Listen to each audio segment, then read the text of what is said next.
Good afternoon, everyone, and welcome. Thank you for joining us for the session of the Connecticut Affordable Housing Conference. My name is Carlene Chandlers. I am the Collective Impact and Equity Director at the Partnership for Strong Communities. And this year, the CAHC is focused on thriving communities, and each session spotlights a unique approach to strengthening housing stabilities for households and communities across Connecticut. You can join the conversation at hashtag CAHC 2023 across social media. This session is entitled Unhoused and Empowered. And before I turn it over to our presenters, we would like to thank our leading sponsors, the Connecticut Housing Finance Authority, our visionary sponsors, the Connecticut Department of Housing, Wells Fargo's, our champion sponsors, Bank of America, JD Amelia and Associate, MMT Bank, Webster Bank, and the Melville Charitable Trust. And our foundation sponsors, Federal Home Loan Bank of Boston, Clone Resnick, and Trinity Financial. These sponsors' deep support has allowed the conference to happen again this year. Last but not least, a big thank you to our featured investors, Fairfield County's Community Foundation, for your support of the CAHC. A few housekeeping before we get started. The session is being recorded and we will make all of the recordings available as soon as possible.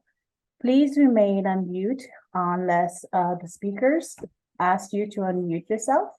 If you have any technology issues, please select the chat icon in the Zoom control panel and send it in the chat to myself, Carlene, and we will do our best to assist you. Your speakers will let you know how they would like content questions to be submitted. And post the session, you can complete a session feedback survey by clicking on the megaphone icon in the lobby. We truly appreciate your feedback. And with that, I'm going to pass it off to Khalid to get us started. Thank you. Thank you so much. So my name is Colleen Shaddix. I'm here with my colleague Shannon Carter. We are both members of the Rosette Neighborhood Village Collective, which is developing a really unique approach to transitional housing in New Haven. Last week, we spoke with some of the folks who live there and recorded a panel that we're about to share with you. If you have questions, please put them in the chat. And at the end, I hope we're going to be joined by those residents and we can answer your questions as best we can. And you can get in touch with us afterwards, of course, as well. My name is Colleen Shaddix. I'm a journalist and I am a member of the Rosette Neighborhood Collective, which is a group of people supporting Rosette Neighborhood Village, a community of tiny houses and tents in the backyard of Amistad Catholic Worker House, which is in New Haven's Hill neighborhood. Today, we're going to talk a little bit about what makes this community different. I know you've been reading in the paper a bit about us and how we're not exactly rule followers, but there are great reasons for that. And my friends are about to share those reasons with you. I'm going to ask you to go around and just introduce yourself, say a couple of words, your names and who you are. Christina? My name is Christina. I'm 45 years old, lifelong New Haven resident. And for the past 3 years, I've been unsheltered more than I haven't been. And I've tried resources, I've tried shelters, and I've tried everything. And I'm now a member of this collective and I feel honored to be. And it's the safest and most stable I've felt in years. And I'm Suki Kodak. My husband Todd and I have been residents of the Rosette Neighborhood community here since April. we've been here since the very beginning. We've seen it change and form into what's now become a community in our home. And we absolutely feel that this is the best model I've seen, and we're hoping that we can embrace this as other cities have, and it's really an exemplary example of what I feel like we should follow. Everyone should follow as far as unhoused communities. You know, we are self-governing, and it does have benefits, and we'd like to share that with you guys. Great. Shannon? I'm Shannon Carter. I'm a recent MPH grad from the Yale School of Public Health, and I'm a housing researcher. Mark? I'm Mark Holville. I'm part of the Amistad House, which is where we're sitting today. And in fact, the backyard, about a year and a half ago, we decided as a community here to turn over our backyard to unhoused people. And what has arisen in the backyard is a result of that. And we simply have declared that our backyard is a human rights zone, which means that the human right of people to take refuge together when they're not provided with adequate housing by the state, that's going to be respected here. So we simply started on that principle, and the community that is in the backyard, I'm very proud of being part of it, because the people have really come together in a special way, and I think in a transformative way. So I'm really happy to be here. Thanks. Suki, you brought up the idea of self-governance. Tell me how that works day to day. How do people make decisions? Who makes the rules? We're big believers in the consensus. So instead of doing kind of some of us at the top making decisions while others follow, we all try to reach decisions as a group. And then we implement those, and it's kind of a trial and error basis, but we've had good luck with that. And we developed a system amongst ourselves, just dividing up the chores and responsibilities of not only the residents in our living areas, but also in the meals and things that we serve to the community at large. So that's become a big part of the feeling of home and community here, which is giving back, what's been given to us, and that sense of hospitality and kind of, playing it forward to other unhoused individuals. I think of you as a really powerful activist who's gotten more powerful in the time I've known you. How has living in the backyard fit into that? It's definitely shaped that. I was new to the unhoused activist movement as it is last year, and the more I've become involved, the more it's absolutely shaped my life and given me kind of a reason and a purpose for that. And it definitely helped me when I was trying to kind of get implemented into the community here, and getting to know my neighbors, and kind of that feeling of being a citizen and being a part of a community, and having that sense of belonging that we miss out on as being homeless individuals. And that's been a big part of it for me, and a big inspiration of it. So it's definitely rewarding. Christina, before we got started, you talked about other arrangements Mhm. where you felt the rules didn't work to keep you safe, and in fact, quite the opposite. You want to go on about that a little bit? Yes, I have stayed in basically almost every incarnation of how you could be unsheltered in this city. I've stayed in an actual shelter, which was Columbus House. We were staying at the Village Suites during COVID. And you're set up randomly with any sort of roommate. There's not really a vetting system. There's not like college and you pick your likes and dislikes and you get put together with a roommate. It's nothing like that. I was threatened with violence. I was beaten like almost every day, and basically very traumatized. And then this past time out, I was staying in a drop-in centers, and there's pretty much nothing more degrading than, it's not even sleeping on the church floor, it's everything else that goes in with it. You have to get there 3 hours ahead of time, but you can't wait in line until an hour ahead of time. And when you do that, you may or may not get in. But so everything's on this like weird time crunch. So, and then even at that, like you're woken up kind of violently at 6:15 in the morning, you get kicked out. then you have to walk, like, it's, as a human, it is so degrading. Just the whole process of it all, and it's like, there is like the factor of safety. And which, you know, it's like I'm sleeping with one eye open because there's some dude next to me who is so drunk that I don't know what's gonna happen. You know, you have to keep up, you know, you can't take your shoes off, you have to keep all your stuff with you. It's like, I can't even explain how degrading it is. And it's just like, it's like, there's no, you have no motivation at that point.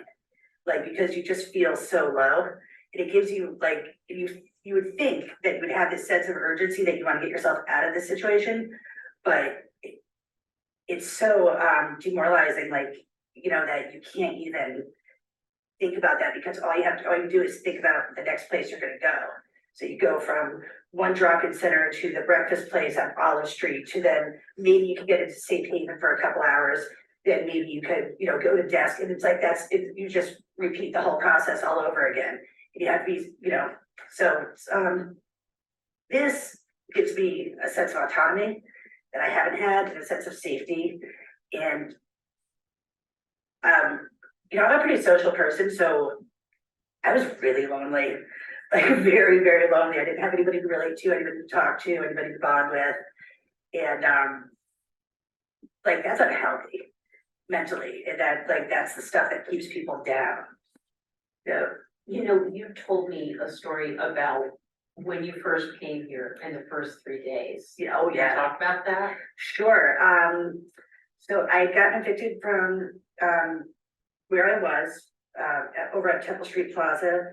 They gave me 10 minutes to pack up my life, and I had been reading about this place in the Independent for a while, and you know, I've been kind of following like the story because it's absolutely fascinating. And so I asked the people at Safe Haven. I knew that one of the guys there had helped build the tiny houses, so I was like, "Could you bring me over there, just check it out? Maybe like they'll let me stay a night." It was the day that they were all moving into the tiny houses. Suki was just like, "Oh, you know, take our spot, the tent." Like, it was like voted in, or you know, or accepted in, and I literally slept for 3 days. I got up to have some breakfast or some coffee, but I just went back to my tent, and like, the sense of relief was unbelievable. And I I got to sleep with both eyes closed. Yeah, for the first time in weeks. And it just wake up without, you know, having anxiety attacks, without, you know, so this place is amazing. This place is really like, it saved my life, like, definitely. Yeah. Shannon, there's so much to unpack here from a public health perspective, from what we both heard from both these ladies. Can you talk a little bit about how the provision of housing is really healthcare in itself? Yeah, absolutely. So, I mean, I think I firmly believe that housing is like a social determinant of health and housing policy, obviously, but just some of the things that are coming up, and I think I'm gonna try to stay focused because I think there's so many directions I could go, but just the sense of safety is really important for people's physical well-being, just down to like a base level, but also having that stability, and some of the research that have been done recently around people's ability to kind of maintain a safe space, but also like a place to store their belongings, whether that's documents that they need, sentimental items, just, you know, survival, things which are often lost in sweeps. There was a recent article that came out in JAMA earlier this year, estimating, using a modeling formula, about the excess deaths related to housing sweeps. And I know in New Haven, there's been some recent kind of high profile deaths kind of around some of the sweeps. And that article actually estimated that between a 15 and 25% increase in excess deaths among unhoused people who are subject to this type of displacement over a 10-year period. I think another thing that's really important to talk about just in this context is the fact that there's not great information on people when they get scattered to the wind like that. It's very possible that the impact is much greater than a lot of the literature is talking about. there's an organization called Amistad Catholic that does kind of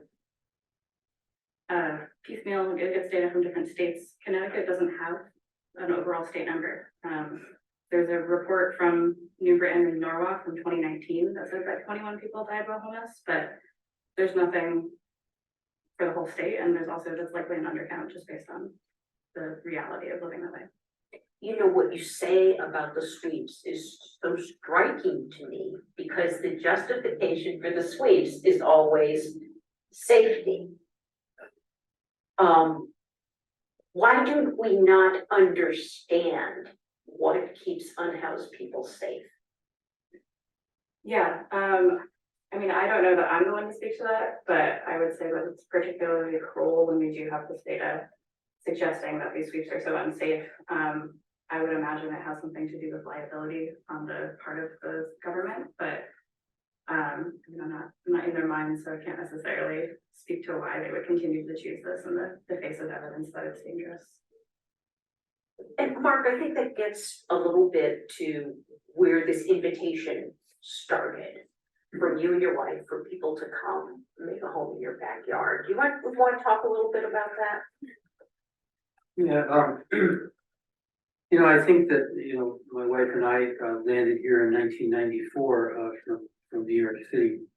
You know, with the expectation of joining a few others in building a community and house of hospitality here, according to the principles of the Catholic Worker Movement, which don't need to get too much into, except to say that we believe in the daily practice of the corporal and spiritual works of mercy, nonviolence, both as a personal and interpersonal lifestyle, as well as a method for social change, which really is beginning in the neighborhood, and kind of pooling resources and living simply, the traditional notion in the churches of voluntary poverty. So we came here with an intention to live that way, both as a nuclear family, but also in context of a house, a community house. And I would say that we've since then have been trying to follow where the neighborhood has led us. And I think in recent years, particularly in the past 10 years, what we've been listening to from people on the street has largely been expressed here very well. That it got us to discerning. What does it mean to be people of hospitality? And then we kind of came up against it. 10 years ago, the UN actually did a study of U.S. cities and how we deliver services, particularly to people who are unhoused. And their report was really scathing. It came out with just naming a whole bunch of typical municipal laws that are in existence all over the country, including in New Haven, that criminalize homelessness. And reading through that report again 10 years ago, we felt immediately that we needed to do something about this. We started sort of, you might say, examining the water that we're swimming in as people were trying to be helping other people and building communities. So that really got us into discerning, well, is it enough, we're trying to be people of hospitality, is it enough to just have an open door for meals and take in a few people as the structure of the house would permit, to take in a few people from the street until they get back on their feet again? I mean, that's been our general practice over the years. But again, we felt that at this moment in our city's history that it was time for us to change. We need social change in this city. We have people freezing, all winter long. You have people being evicted from public spaces mercilessly in many cases, without provision of another place to go. And so what we realized was, and again, based on hearing this, the United Nations it's a body that we as a nation are committed to by congressional treaty. This is not just, a good idea to follow their directives, we are bound to them by law. And so starting to come up against some of the municipal laws that are excluding people from taking refuge. So anyway, what we decided, and this is going back about a year and a half, was that you know, that we had spent the previous few years trying to set up and successfully setting up tent cities on public land, but inevitably they were being you know, bulldozed by the city, was not sanctioning them.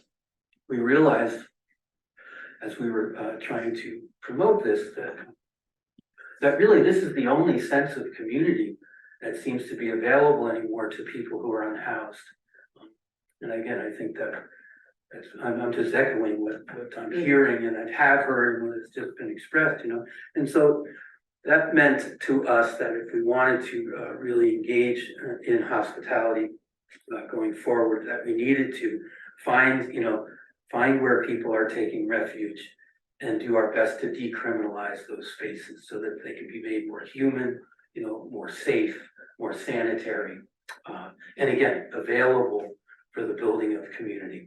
So that's all we tried to do. We simply, you know, back in June of 22, we set up we put a sign on the back, entering the backyard, declaring it, you know, to be a human rights zone. And then we proceeded to invite people in to take up residence there. Some had tents, some did not. Whoever came in, we said, we're not giving you a tent, we're giving you a piece of land. So wherever you put your tent down, that's your land, which obviously creates the possibility then for people who live as neighbors. And then it also creates the responsibility of being a neighbor. And again, the other part of this from my perspective is that I've noticed over the years that people who are subjected to chronic homelessness, you know, you get socialized into a life where you've forgotten how to be a neighbor, where the other is not a neighbor, the other is somebody to compete with over this mythic scarcity of resources, et cetera. So essentially, to, you know, kind of wrap up where I'm coming from, we after opening up the backyard, you know, for me, it's been a personal journey on how do I get out of the way and let these people be who they are and be who they want to be together. Okay, and so we don't we don't impose rules on the backyard.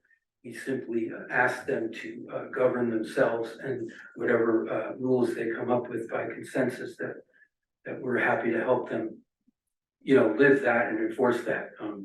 And so that's what we've tried to do. So whatever success has happened back there really can be attributed to the people who have lived there and taken us up on this, you know, on this new kind of offer of hospitality. And as Suki was saying, you know, now they're paying it forward in terms of, you know, having an outward focus to others in the neighborhood who, you know, who are hungry or, you know, in need of community and stuff. So we have an open neighborhood. I call it a micro neighborhood. So that's where we're putting it. People who like rules better than you and I may, tend to say that they're there for safety and fairness. How do folks in the backyard ensure that there is safety and fairness? Like, can you talk a little bit about that, Suki? You've been here a long time. We encourage everybody to discuss any issues that they have, whether that be with safety or with the general every day-to-day chores. We do kind of a division of labor, which is largely based on a volunteer basis. So everyone, you know, does their part or attempts to do their part and fits into whatever lifestyle that they have now in our community's lifestyle. Excuse me, but largely, I think a lot of our success with that and with the rules is that everybody feels that it's their responsibility to kind of, you know, not only take care of our guests when they come and with hospitality, but also to kind of enforce those or to just, you know, communicate what those are to people when they come and visit our residents or our area. So, and we've been really successful with that. So, but we try not to go overboard with the rules. but everybody had a say in making it. Everybody- absolutely, everybody had a From part. the outside. And we definitely made all those decisions as a consensus. Everyone agrees upon all the rules before they're put into place. And we have very few, but the ones that we do have are largely based just on, the overall safety and privacy and just kind of giving people that sense of dignity that we've been missing. I was so struck by, you talked about when you came, Suki and Todd offered you their tent. They did, they had a really lovely setup, and it was just all right there, they were just moving into their tiny home, and honestly, it was like, I was like so overwhelmed and choked up, I couldn't even believe it. Cause I was like, I had like a kind of a crappy little tent, and everything, they're like, oh no, take this, and I was just like, oh my God, this is like, you kind of forget, it's just like, people are intrinsically good, people can be like terrific, and people like, when you're just so overlooked for so long, and then someone just like, you know, I refer to it as my house, and someone just offered me their home. Yeah. And I was just like, I mean, the stress just like really like went off, like, the feeling of belonging and being accepted as well is just, you know, and like, and you want to maintain it, you wanna keep it nice, and you wanna, you know, like, I know it seems ridiculous, but I have like a little carpet out there, I have a little chair, a little table, a little umbrella, because it's my home. You know, it's like it's where I feel like, you know, I sweep the deck every day, and I go try to maintain it, make it look good, making sure no garbage is back there, because it's just what you do.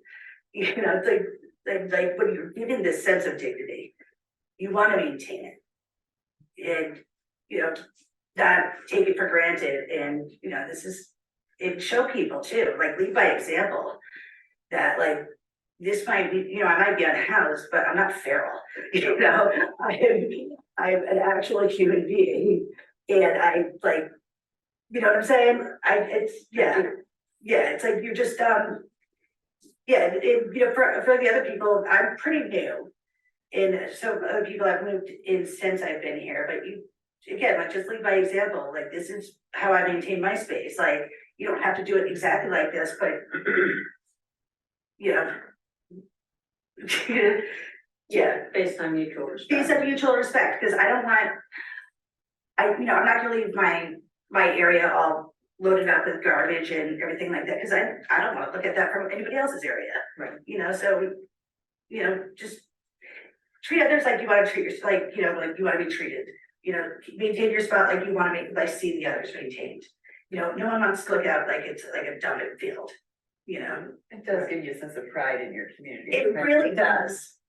Oh, no, I like take pictures and like send it to my friends of like every time I set up something new, they're like, oh my God, that's amazing, you know, because I do, I love it, like. It's so, for right now, it's the most ideal situation. Yeah, and I love my neighbors. I really do, like, we set up a fire pit out there, we sit, it's like very, like, just human, really, just to like sit out there, have a nice fire, listen to some music. You know, chit chat, because before we had that, like, you know, it gets dark out, we just kind of went in their tents and it gets like lonely. So it's like, there is something really primal about the sitting around a fire and bonding with people. Yeah. It's just, it's, you know, been going on forever. Right. So there's just something about it, and like, people that I would have never been friends with, or not been friends with, or been interacted with. You know, I find that I have so much in common with. You know, one of my best friends here is a 69-year-old woman named Gypsy. She's insane and I love her to death. And we basically have nothing, we have like nothing in common, but we do. And we bicker, we fight, but she's literally my favorite person here. I make her, every night, I make her come out of her tent and sit with me by the fire. I love that. Yeah, you know, so it's nice, it's lovely. So, I mean, this, I think, just speaks to people's hearts, but from a scientific perspective, what's the importance of having this kind of belonging, these kind of relationships to help yourself stand up and get on your feet?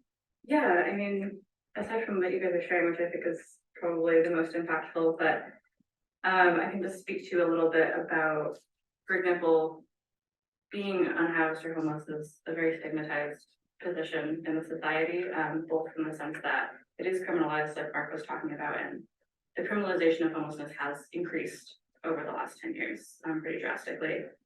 So you have that stigma, and one of the things that can help with stigma is a community. It kind of is an insulating factor in stigma to just have people that are like you and that support you and help increase confidence and honestly decrease like negative health effects that we see in stigmatized populations over the long term.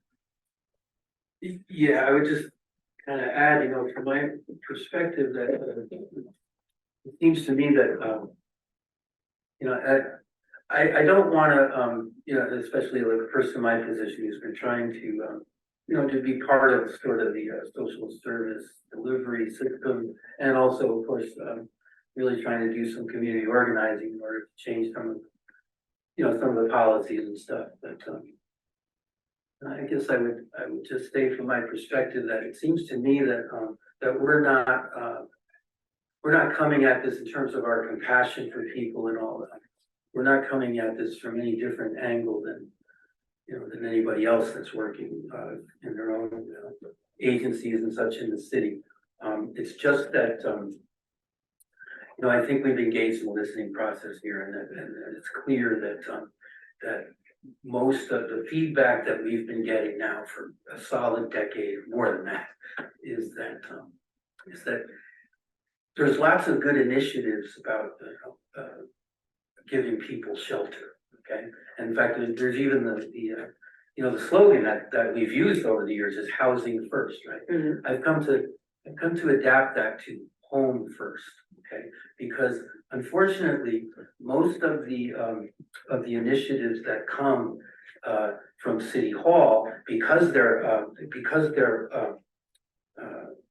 source comes from the priorities of budget and liability, okay, as opposed to human rights, that we can become very efficient at stacking people up, warehousing them, keeping them warm during the winter.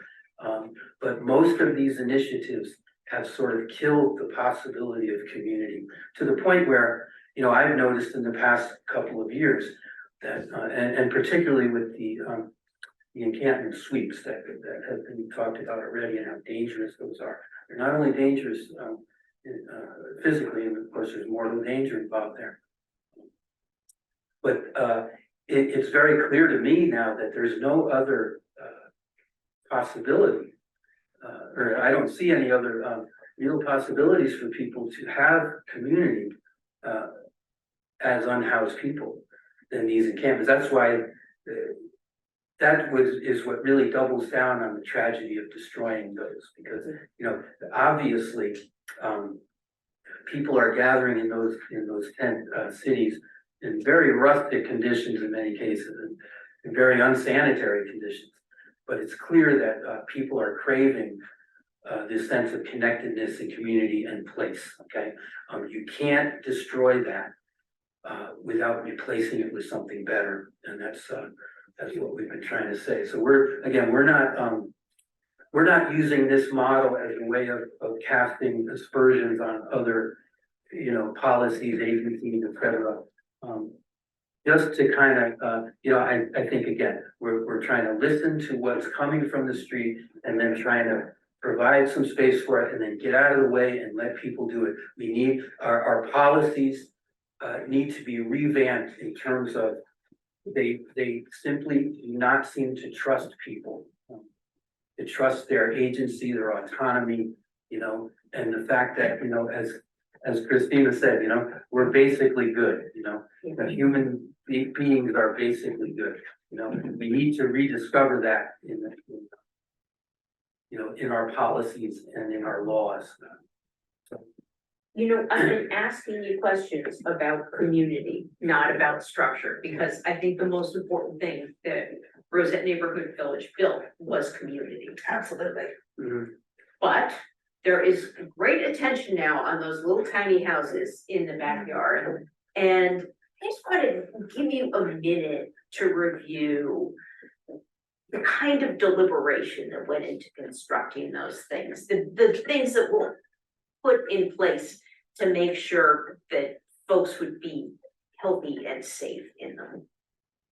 Well, we were simply trying to, and in fact, the project, the tiny homes project itself was kind of born of this collective that came together really around, the response to the clearing of encampments, we were getting inquiries once this was starting to hit the news. We were getting inquiries from all over the region of New Haven saying, what can we do? How can we remedy the situation for the victims of it, And so that's where the collective came from. But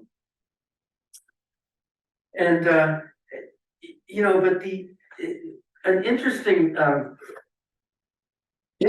thing that happened to me when, or at least it's interesting to me, that when these houses came up, right, they came up about 3 weeks ago.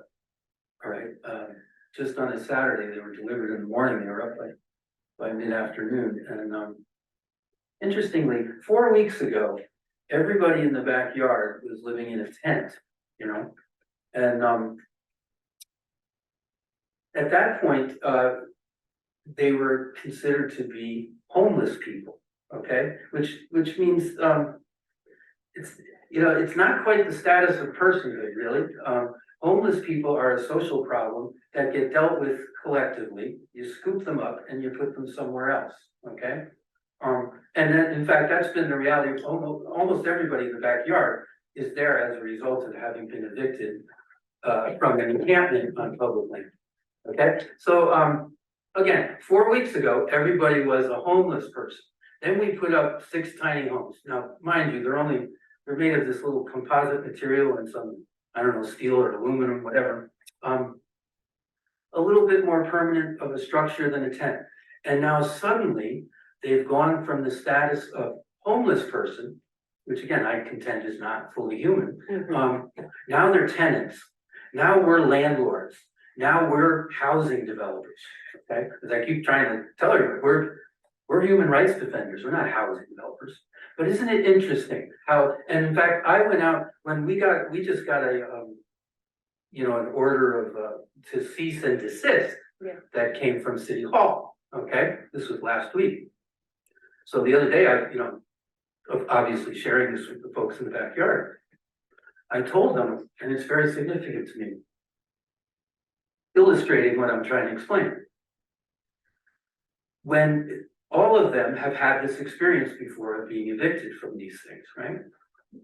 Once the notice comes, the next thing that comes is the bulldozers and the social workers, okay? Now we have, the situation is, we get bulldozers and social workers together now. I don't know if they all work in the same department, but that's how the social workers roll now. They come with bulldozers.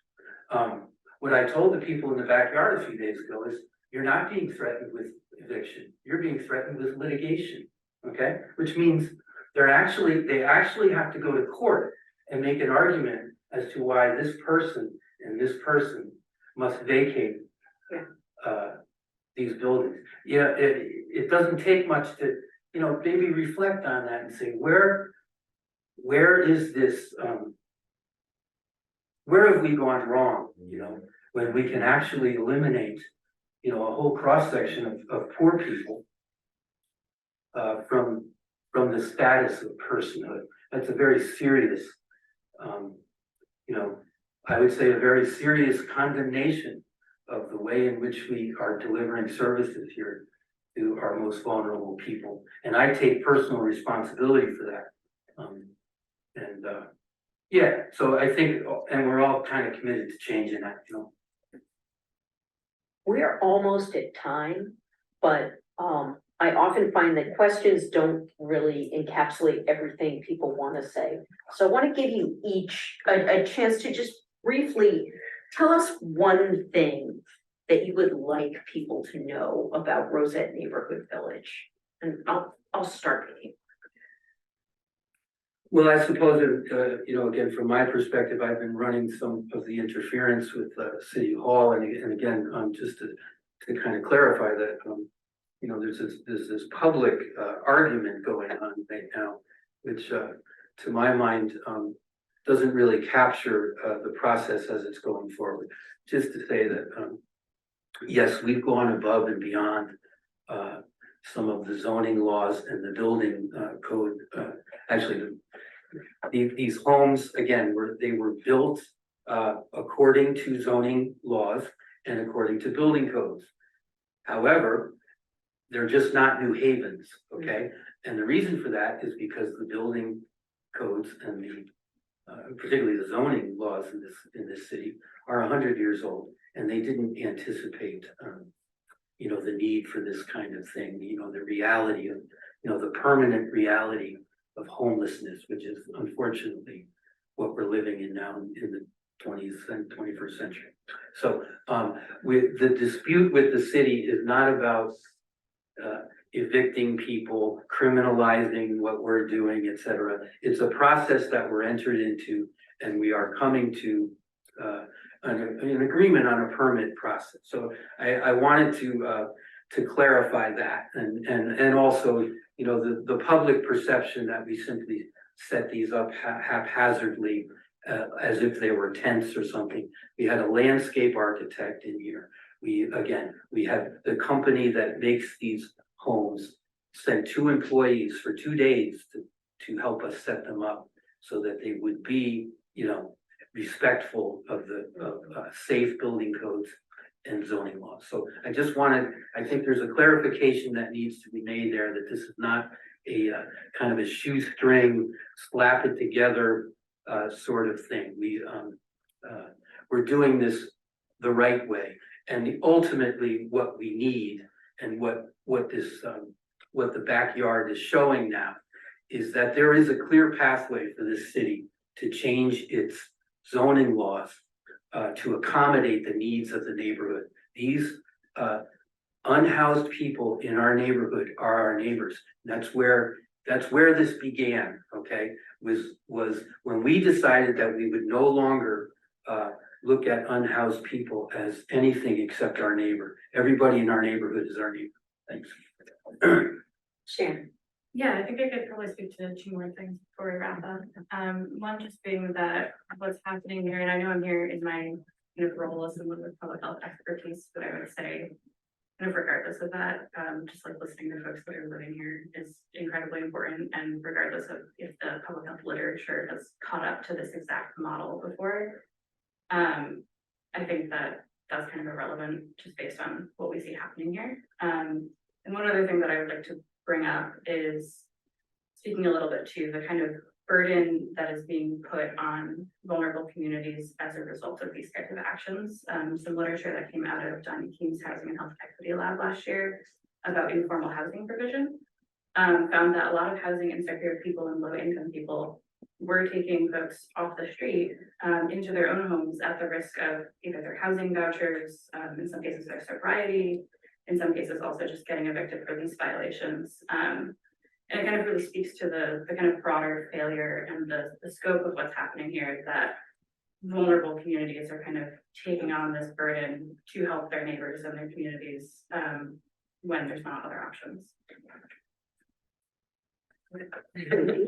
I would just like to say, as someone who is living in the midst of this, you know, as the governor declared, this health crisis that homelessness has become, I absolutely feel like the Rosette neighborhood community has been invaluable to where I am today, and I don't know where I would be if I hadn't come here. And just what we're doing here is so just important and exceptional that we're putting a face to all those, to homeless and the unhoused, and we're putting it to that unseen problem of homelessness, and we're making it a community issue. And like we like to say here, the emergency is tonight. The emergency definitely is for a lot of people, and I wish that people could embrace just the overall like importance and just truly needed actions that we're trying to do here, just as people, as you know, community members. And I'm very hopeful that in the future they'll embrace these things.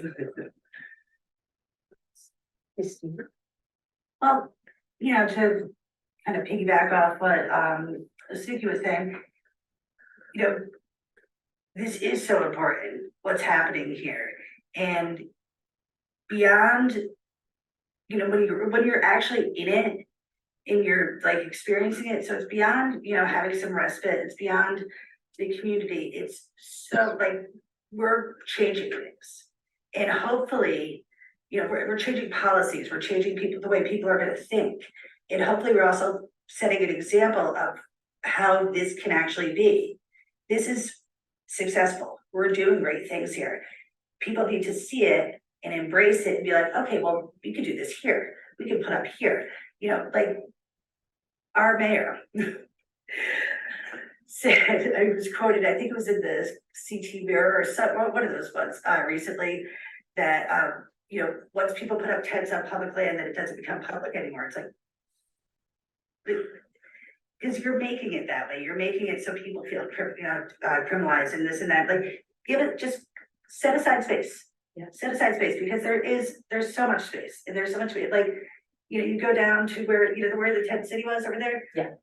What's going on there now? It's not, people are not like not having a picnic there, you know? So, yeah, I think what we're doing is so much more beyond sheltering and, you know, a sense of community. We're really impacting change, and we're really showing a good example of what it can be, because, you know, it's, you know, this country is like so idealistic at one point. They never like Mark said, they never anticipated this like wave of homelessness and poverty that was gonna be happening. And yeah, we just need to change that. We need to change the way people think. We need to give people back their dignity, and yeah, just change the way people think about the unhoused. Because it's not, you know, and trust me, no one here is lazy. They're like, these are some of the hardest working people I've ever been around. No one here is lazy. And it's not a matter of just getting up and getting a job and this and that. Everybody here has some sort of job, has some sort of work, has some sort of way that they work or contribute. So, yeah, I want people to know that. I want people to know that, like, that we are just, and just say it's kind of a, you know, community of family, and yeah, this could happen anywhere, and anybody could do it. Well, thank you. If that doesn't inspire people to do it, I don't know what will. Thank you all for your time and your openness and your insight. That concludes the panel. A couple of us are going to be on Zoom in a moment to answer any questions that you might have. Thanks for listening. I spent my entire life learning what makes a great chef, but many of you Sorry know about I didn't go that. to culinary school. There we go. So I'm going to look at, oh, Suki is here. Suki, please unmute yourself. Okay. Great. I unmuted it, I think. All right, wonderful. And is Christina and Mark with you? They are not. Mark is not here, and Christina is somewhere here. Okay. Well, we're just delighted to have you. I'm going to look through the chat for messages, for questions rather. Okay.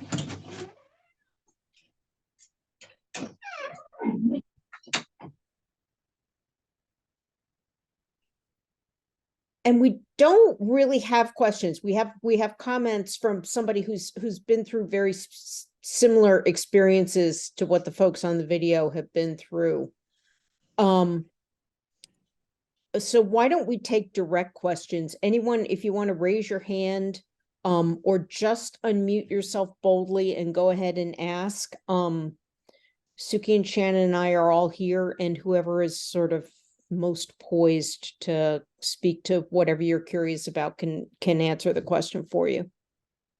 Hi, I'm just wondering how this is a personal home of that guy, and how does that affect insurance? Like, I know our roof was really old and we had a really hard time finding insurance. So how are they having a hard time with insurance, homeowners insurance? That's so outside the way that Mark thinks. Mark and Luce, the people who live at Amistad House, are Catholic workers who live a life of voluntary poverty and performing the works of mercy. And even having homeowners insurance wouldn't be a priority for them. It's a really different way of thinking. It's an entirely person-centered way of thinking. And I also see Sean is here, who is an actual Catholic worker, who might want to add more about that. You need to unmute yourself. I don't know that I can add much more, but yeah, I do know that Mark is trying to get on, and if he's able to join us before the end of the call, it'd be great. Yeah, I think that, Colleen, you said it, there's less of a priority on that and more of a priority on just the immediate relief of suffering for folks, our neighbors. And because the way that our system is set up, whether it's the government or insurance companies, things like that, there wouldn't be a place for this to fit in a box for coverage.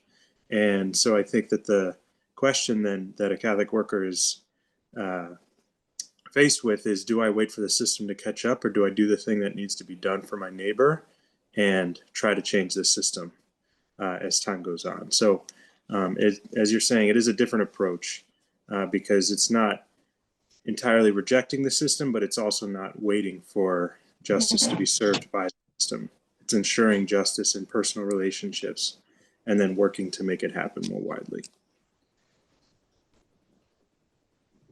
Yeah, I mean, I would say to some extent, this is a demonstration project to show what happens when regulations aren't a barrier.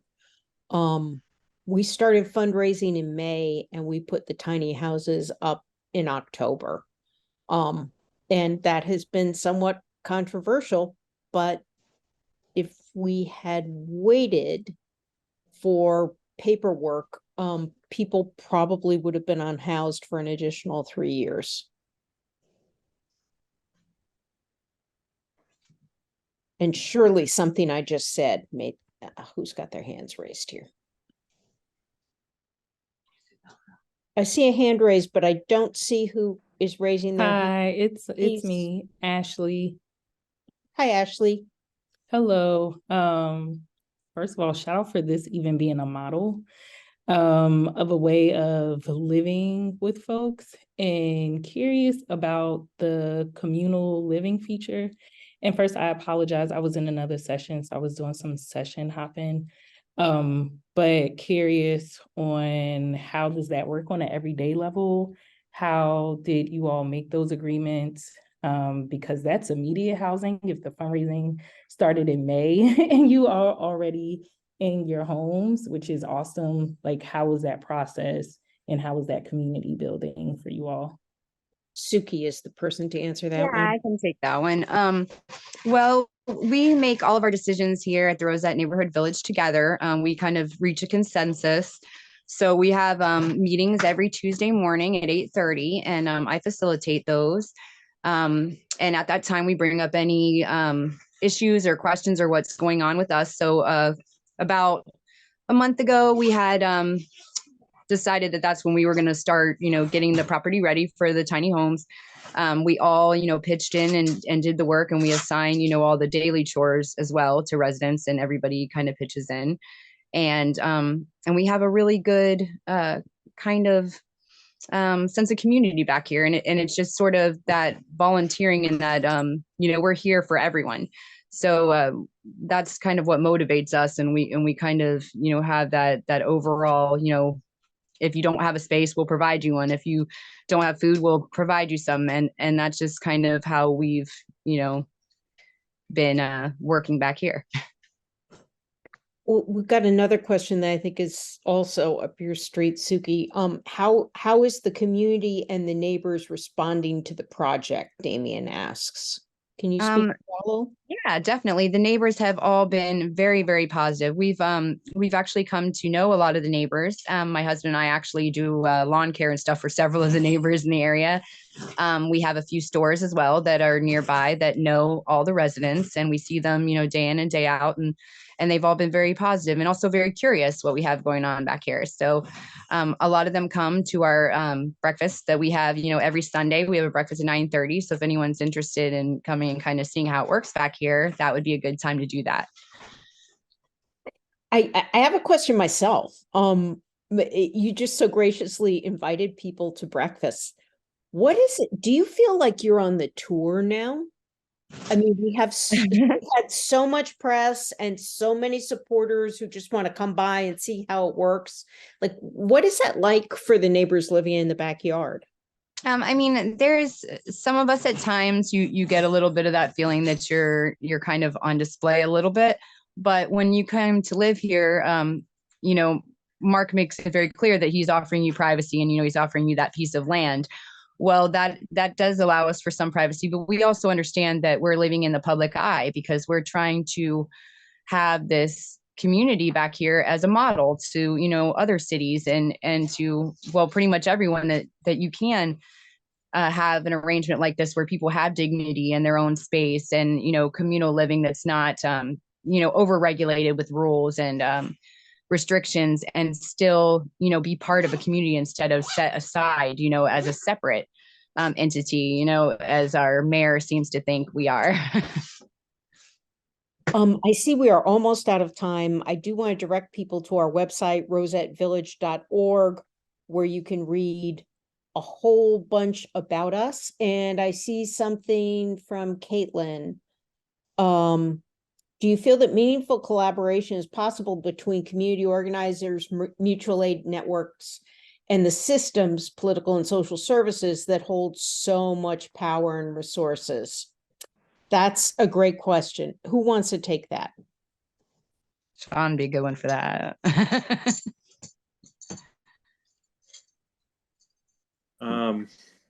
I sort of missed the question, but I do think that the website has a ton of great information. It was the rephrasing is just, is collaboration possible? Yes. We're willing, Yeah. and I think that that's the most important part. Is that we're willing and will continue to be willing to collaborate with systems of power, and exploring ways for them to, as we like to say, permit the works of mercy, permit these sort of personal acts, and yet we're not going to wait for them to permit them. So I think that that's because they're based on personal relationships. When you have a personal relationship with someone, this idea of personalism, you can't do anything but not lend a hand and also be transformed. And so I think that that's, we're willing to collaborate always. Will we wait for permission? No, never. And I think that that's what we're called to do in all of our personal relationships for people that we love. Thank you. I could not have said that better. Well, it's 3:00 and I see that our time is up. I don't know if somebody from one of the organizers is going to close us out, or if we just say goodbye.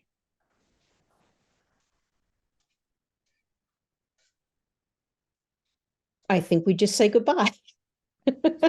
What, do you want to squeeze in one more question? I'll end the session, Colleen. Thank you, Maya. All right. Thank you all so much. Again, rosettneighborhoodvillage.org. Thank you to all our brave, amazing panelists who are changing the world every day just by living their lives the way they do. Thank you.